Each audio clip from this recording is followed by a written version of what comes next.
and welcome to 30 at 6. I'm Rob Churnside, and today is March 18th. You're probably thinking, where is Allison Donnelly? She'll be back next week. She's involved in some top secret high-level government work, and maybe she'll share some of that with us next week.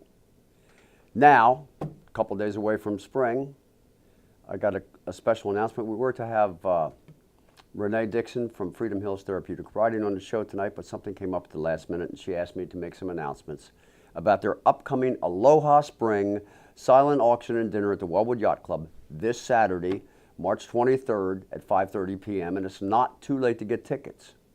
You might want to check it out. It's $60 for dinner and the silent auction. There's going to be entertainment. There's going to be all kinds of fun stuff going on, and a Hawaiian theme, hopefully to bring in spring, because spring's only a couple days away. Call 410-378-3817 to get yourself a ticket. It's not too late. And that's at the Wellwood down there in Charlestown. And it ought to be a great event. So come on down and support Freedom Hills Therapeutic Riding, a nonprofit in Cecil County. Now, let's get into the news. County Executive Alan McCarthy will hold a press conference on the proposed FY 2020 budget, including its major initiatives and priorities. That's March 29th, Friday at 10 a.m. at the County Administration Building. The public is encouraged to attend. The county budget process began in October, and the County Council is set to vote on the proposed budget on June 4th. Over St. Patrick's Day weekend, Maryland State Police arrested 89 people for driving under the influence. This effort was due in part to saturation patrols and sobriety checkpoints conducted throughout the state's 23 barracks. The Maryland Department of Transportation reminds folks that 558 people died on Maryland's roads, and roughly one-third of those involved impaired driving in 2017. So impaired drivers injured 3,200 in 2017. All of these deaths and injuries were preventable. 2 weeks ago, we reported that the Maryland House of Delegates has passed a version of the Fight for $15 bill, which proposes to gradually increase the minimum wage to $15 an hour by 2025. Last week, an amended version of that bill passed the Senate with enough votes to override Governor Hogan's veto. The amendments add 3 years to the timeline, pushing the timeline for reaching $15 an hour back to 2028. On Friday, the House of Delegates rejected the Senate amendments, which means the bill will head to conference committee, where 3 members of each chamber will be tasked with coming up with a compromise. The current minimum wage in Maryland is $10.10 per hour. Supporters of the $15 bill say it will help low-wage workers, while critics of the bill warn it will drive businesses out of the state. And now, a word from our sponsors. Hi, I'm Dr. Sam Charles.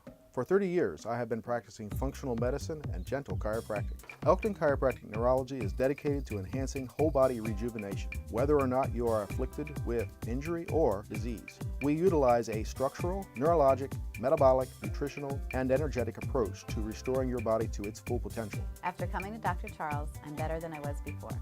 You deserve to feel good and to have an active lifestyle, so why not call Elkton Chiropractic Neurology today?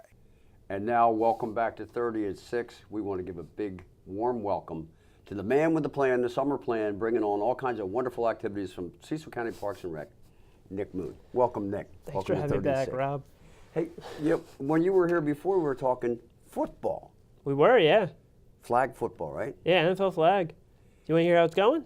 Yeah. Well, how did that go with Parks and Rec? I mean, it was your first year for it, right? So it's our third year. Oh, third. Yeah, third year. But we were wrapping up registration around that time. And actually, numbers are, it's our all-time best in 3 years. It's awesome. I don't know if it has to do with actually talking about it on this show and all the viewers being like, cool, that sounds like something I want to do, and signing up. But we got a large surge on the stretch, and we wound up with, I think we have like 140 kids, like north of 140 kids playing, which is amazing. That's great. And yes, it is the show that promoted that. I think so. Everyone in Cecil County and the world are glued to their phones at Cecil TV. Everybody knows that. Oh, absolutely. Now I check out everything online. Right. Now listen, you're here not to talk football, but baseball and or t-ball and other things, right? Yeah, I was gonna say it's the step before baseball. So I guess right now with the recent like heat bump, it's nice to start focusing on like the spring and summer stuff. I mean, that's what a lot of people want to hear about. So coming up in the spring, we have kind of a surprise favorite from last year that came back, which is wiffle ball t-ball. It's for ages 2 to 5, and it's basically like kind of like your gateway into getting into organized sports. It allows for a good mix of, we've got volunteer coaches, and we have a lot of opportunities for parents who still want to be strongly involved in their kids, like getting involved in the sport, able to help out, but giving the kids the opportunity, the chance to kind of learn what a sport is, learning the basics of baseball and how to play. So it's a fantastic opportunity. Wiffle ball t-ball. Yeah. Because they're 2 to 5. They're about this. Some are only about this high, right? I mean, yeah, I'm sure when I go out to see it, there's going to be kids, because there's always that, like, a couple kids that are just as big as you, and you're like, that kid is a youngster? I mean, 2 to 5, we're stretching it, but. I bet you they get really pumped up about this too, don't they? Oh yeah, I mean the parents absolutely love it. Last year it was a fantastic program. It kind of came up because parents had a strong interest in seeing it. David Menser, my coworker, was kind of like, yeah, let's do it. Put together an awesome program, and it came back like as quickly as it did because parents were like, we can't wait to see it. So it's back. Registration closes March 27th though, so it's a quick turnaround time if people are interested. So t-ball, wiffle ball t-ball is closing, so people should contact you at 410-656-5125. Yep. Or how can they do it online? So if they feel more comfortable on the phone, that's the best way to reach us. We can do it over the phone with them at that number. And they can also go online and register at www.cecilrec.com, and they can register themselves online. We'll have to give these contact pieces of information later. Sure. After t-ball, there's other stuff you have to talk about today, right? Oh, I could talk for like multiple segments. I mean, I think over the course of a year, we have upwards of 200 programs. I mean, we have a ton of stuff going on. But yeah, focusing on that warm heat bump, people want to know about summer.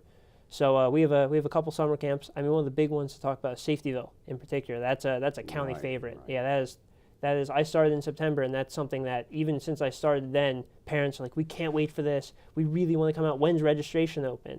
I mean, as far as I know, it's been a huge program for a few years now, and it teaches 4 to 5-year-olds specifically about developing good safety habits, learning from some of the best of the best. The Cecil County public school system has teachers that come out and provide education, and then the Cecil County Sheriff's Office actually comes out to help with the safety or the on-site mini town safety section. So it's kind of like a triumvirate of like skilled and talented people trying to teach these kids some good habits to carry on for life.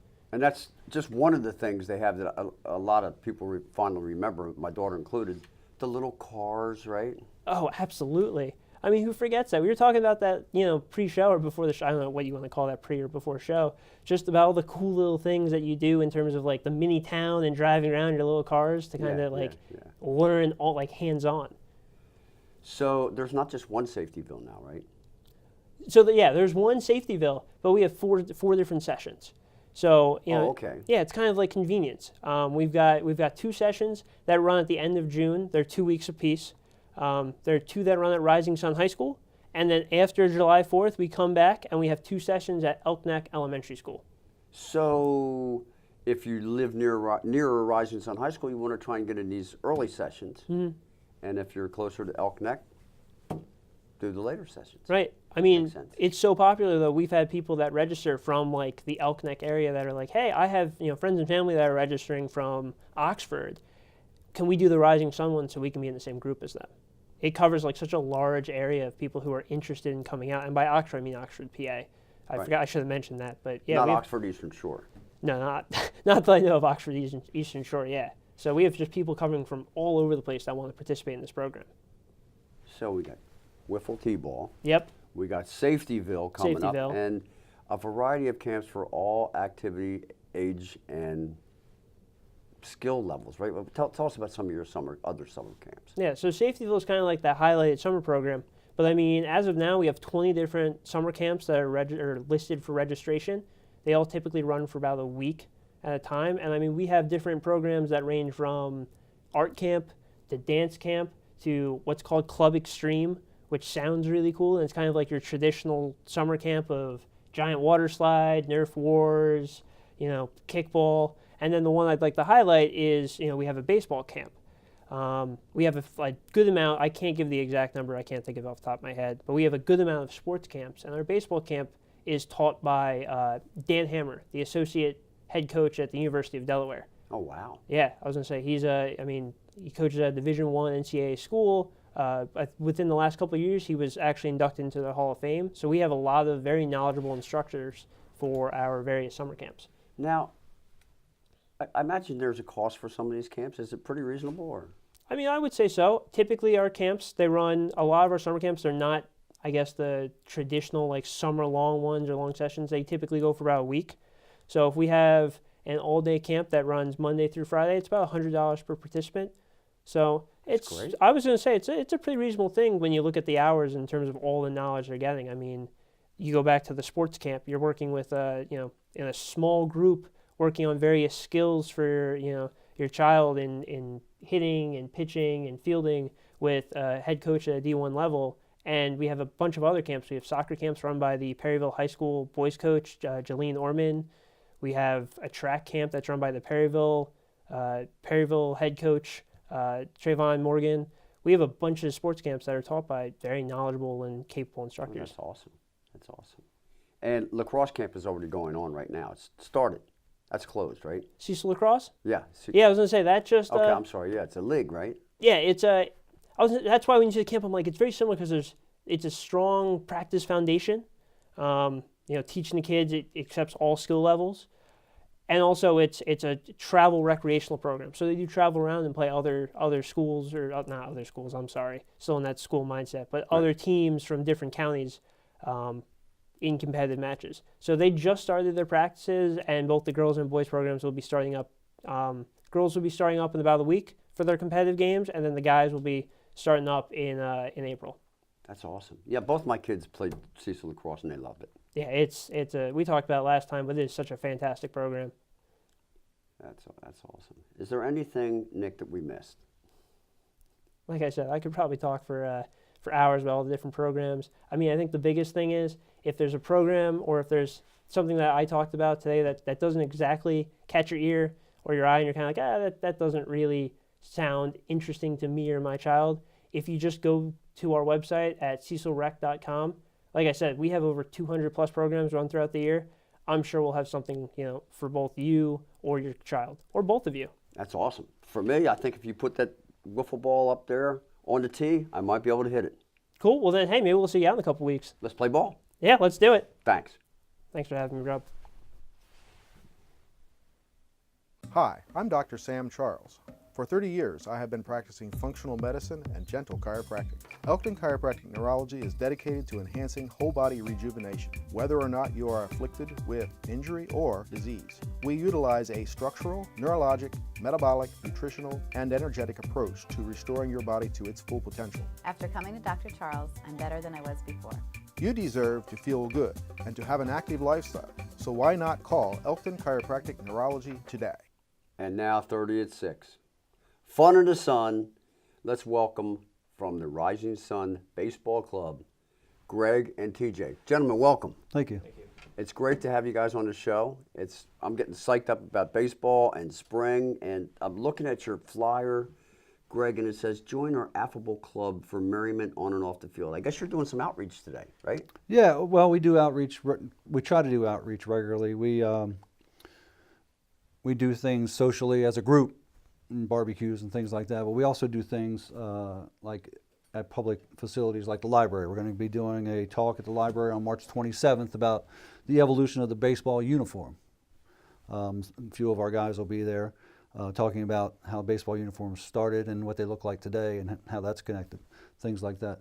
But it's a social club. It was back in the 1860s when they first established. It was a social atmosphere, kind of like your Moose or your Elks Lodge, and they got together and they played baseball. For the fun of it and for exercise, yep, and camaraderie. And the uniforms. Now, TJ, you made these uniforms, right? Yeah. No, but we're happy to be doing that uniform presentation at the Rising Sun Library it's actually a children's program on the 27th. Cool. And these are the uniforms modeled after what they wore back in the day? Correct. In the 1860s, they had the shield, and the shield actually, not the step on the toes of the presentation that they're going to do at the library. The shield, the uniform itself is designed to resemble the firefighters' uniforms of the day. Okay.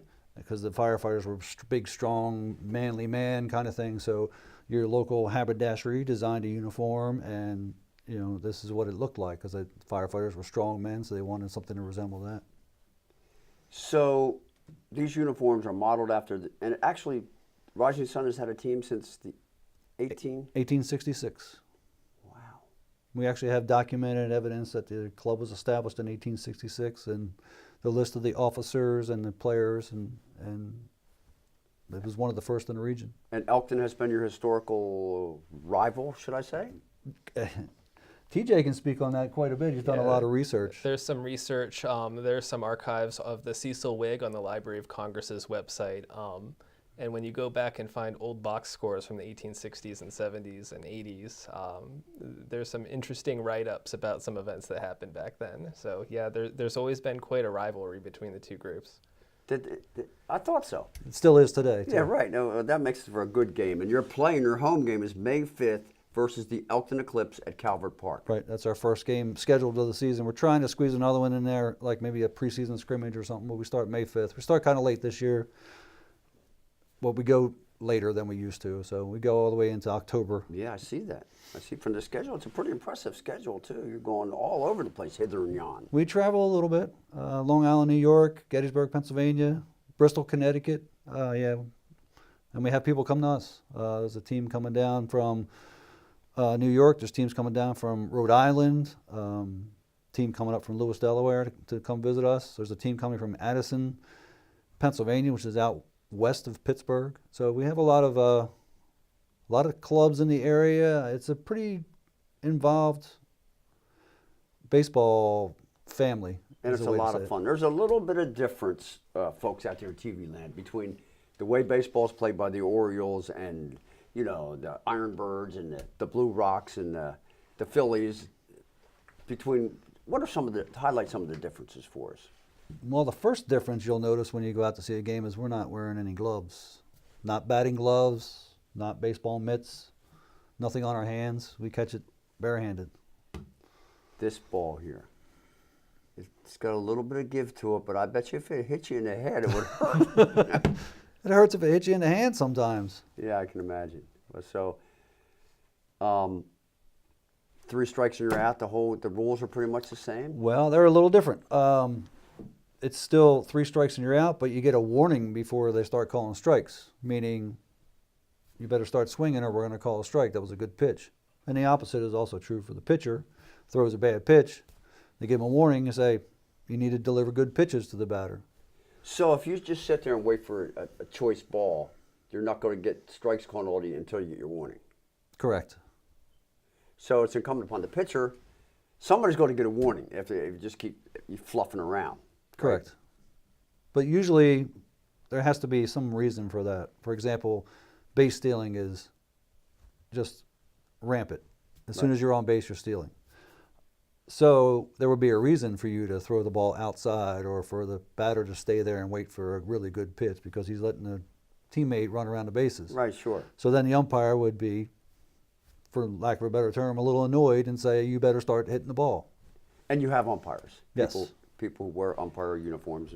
They're dressed in a hat and shirt and look like they just came from church. Right. They're not wearing the black outfit with no cage over the head. No, none of that. It's a tough bunch, let me tell you. But anybody can play, right? How would somebody, again, this is outreach, how would somebody join up? They can contact us on our website, risingsunbbc.com. There's contact information there. They can go to cecilrec.com. We're part of the Cecil Parks and Rec program list. You can go on there and register, and our phone number is on there, so you can give us a call if you're interested.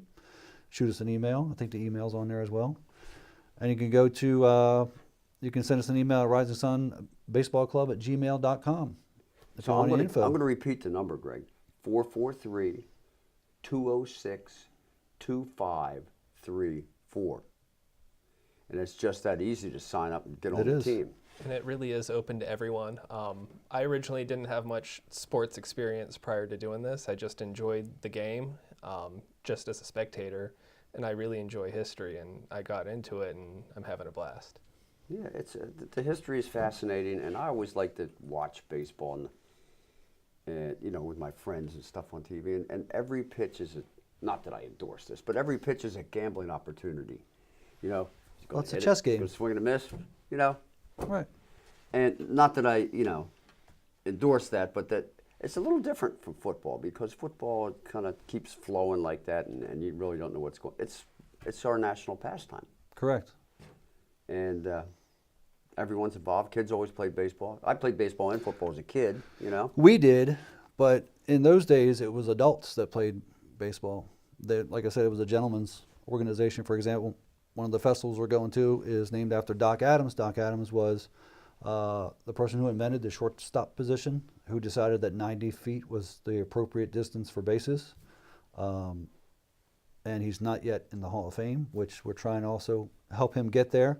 So we go to New York every year on August 3rd and 4th, and we play in the Doc Adams Festival. He is pretty much the great-grandfather of the sport. Well, there's a lot of history there, and that's going to be August 3rd and 4th up in New York, I see. Yes. So, do you have some folks that travel with you? You travel, I guess you carpool, you got a bus, or? We just carpool or drive ourselves. I mean, it's not, the travel's not too extensive. Most of the travel is local, Westchester, Kennett Square, Right, sure. Delaware. But for the long trips, we just go up and spend the weekend, take the family out to see the sights and play baseball in between. Take me out to the ball game. Sounds great. It's going to be a great season. Warm weather's a coming, I have a feeling. Not soon enough. No, not soon enough. So, I'm trying to wrap my mind around. This looks a little bit different too. This is Yeah. the licking stick right here, Greg. Yeah, this is, they used equipment that was quite larger than what you would see today's. This is a 44-inch, 56-ounce bat. You won't see any major leaguers swinging this thing. No. But it's the manly bat. Most of the bats are not quite this big. Most of them are 36 to 40 inches, don't weigh 56 ounces. But they take a piece of wood, they cut a bat out of it, and that's what you get. That's So, how they did it back that's in how the they day. did it, So, yeah. did somebody make that for you? Yes, our bat maker is out of Michigan, Cass River Lumber Company. They make all our bats. And we asked for a specific bat. It was for our anniversary, 150th anniversary. So we got the Maryland flag put on it, and it's dated 1866 to 2016. We just kind of use it for the bat toss, and all that stuff. I remember doing that. Yeah, we were doing that before the show. Yep. Used to do it when we were kids to determine who got the bat first. Who got the bat first? Brings back fond memories of a large, deep tradition of baseball, our national pastime. The rivalry between Rising Sun and Elkton starts May 5th right at Calvert Park. What's the time on that? 1 p.m. 1 p.m. All right. Most of our home games are 1 o'clock unless it's a special event like the Dove Valley. That starts at 11 because there are a lot more teams involved and we have to get everybody in. So. Oh, I see. June 22nd and 23rd, third annual weekend at the winery. Yes. Well, you got your refreshments right there for the game. Hey, That sounds have yourself great. a glass of wine and watch some baseball all day. I'll tell you what, people can get this schedule also on the website. Yes, sir. So if you don't want to sign up and play, and the fee is reasonable, right? And you're it's, welcoming anybody, right? The uniform is probably the most expensive part, and then every year we ask for some dues so we can pay for equipment. And other than that, it's Think about it. Let's after baseball comes Halloween season. You don't have to worry about what kind of costume you're Nope. going to have for I've Halloween. worn this. You got it. I've right? worn this. That sounds great, and it's going to be a great season. Is there anything that I missed, gentlemen? I think we should mention that it's more than just a reenactment. It's more of a recreation of the game. We play with the intensity of a baseball game. It's not like there's a set result that like a Civil War reenactor would. Or wrestling. Yeah. Right. It's not pre-planned. It's an actual sport. We're actually playing the games, and it's a lot of fun. A friend of mine said that if Civil War reenactors did what we do, they'd use real bullets. Wow. Because their outcome is predetermined. Ours isn't. Well, that's the real deal. Let's play ball. All right. Thank you both. Thank you. Thank you. If you've never been there, you got to go there. I've been all over the place playing as a one-man band and went up to Halifax, Nova Scotia a few years back. and got lost, and the kid in the Canadian 7-Eleven said, well, you want to go to your hotel, you can't go over that bridge, you go over this bridge, go down Commonwealth, go down Common Denominator and Common Place, and whatever you do, don't go down Uniacke Square. And I said, what's wrong with Uniacke Square? And he goes, they chase each other around with axes down there. I said, boy, that's a song. So I started writing this song about Uniacke Square. And got back to the hotel, I got stuck. I needed another verse, so I asked the cooks and the maids and all the folks standing behind the hotel, smoking Canadian cigarettes and everything. And they said, what are you talking about? We live down Uniacke Square, and nothing wrong with Uniacke Square. I said, oh.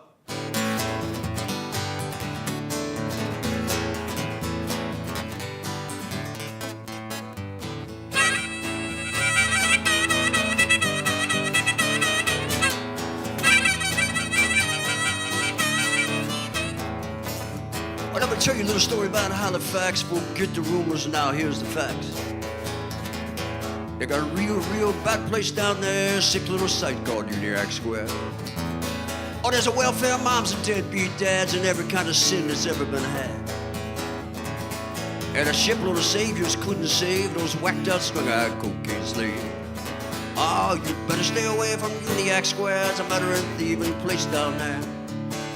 Yeah, they're smoking that rock and swinging that axe, those whacked out Uniacke maniacs.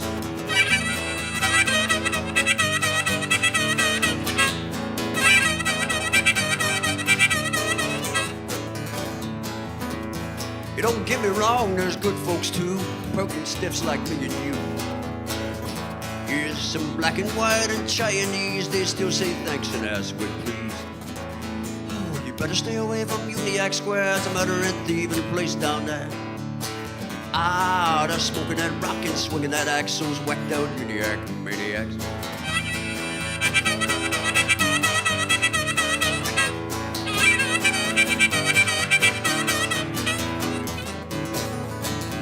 You see, one night on the street lit black, a man went crazy smoking crack. He chased deer around the block, swinging that axe and craving that rock.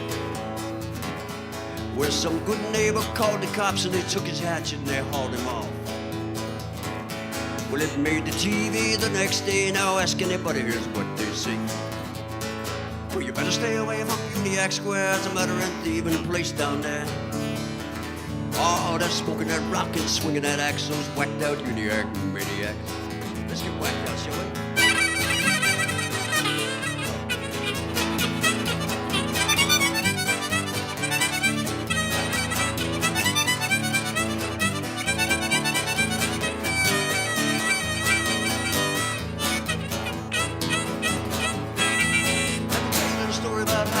Forget the rumors, now here's the facts. Yes, they got a real place down there. That's home sweet home, that's Uniacke Square.